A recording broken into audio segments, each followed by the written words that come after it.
The English text is displayed on the screen for this Telugu audio. అందరికీ hi. ఈరోజు మనం captions గురించి తెలుసుకుందాం. ముందుగా క్యాప్షన్స్ అంటే ఏమిటో అర్థం చేసుకుందాం.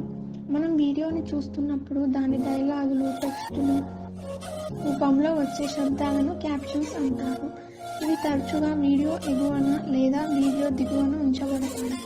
వాటి ఉపయోగం ఏమిటో తెలుసుకుందాం. ముందుగా అది చెవిటి మరియు వినికిడి లోపం ఉన్నవారికి చాలా ముఖ్యమైనది. తద్వారా వారు వీడియో డైలాగులు లేదా శబ్దాలు ఏమిటో అర్థం చేసుకోగలరు. ఇది ఇతర ఉపయోగాలు కూడా కలిగి ఉంటుంది. మనలో చాలామంది కొన్నిసార్లు ఆన్లైన్లో సమావేశాలకు హాజరు కావాలి లేదా ఆఫీస్లో ట్యుటోరియల్స్ చూడవలసి ఉంటుంది. మనం ఉపన్యాసం లేదా వీడియో చూస్తున్నప్పుడు కార్యాలయంలో ఉండే అవకాశం ఉంది. బహుశా అప్పుడు మన వద్ద హెడ్ ఫోన్ లేకపోవచ్చు. కానీ క్యాప్షన్లను ఉపయోగించడం ద్వారా ఏం మాట్లాడుతున్నారో అర్థం చేసుకోవచ్చు మరియు ఇది ఇతరులకు కూడా అంతరాయం కలిగించదు. మరొక ఉదాహరణ తీసుకుంది.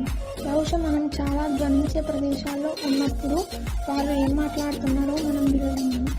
అదేవిధంగా అక్కడ మనం ఏం మాట్లాడుతున్నారో అర్థం చేసుకోవడానికి క్యాప్షన్లను ఉపయోగించవచ్చు.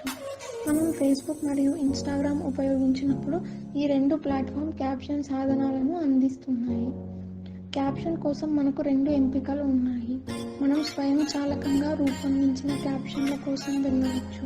ఇందులో ప్లాట్ఫామ్ మీకు క్యాప్షన్ ఇస్తుంది కాబట్టి మీరు ఆ ఎంపికను ఉపయోగించుకోవచ్చు మరియు సవరించవచ్చు, లేదా మీరు మీ సొంత క్యాప్షన్లను కూడా అప్లోడ్ చేయవచ్చు.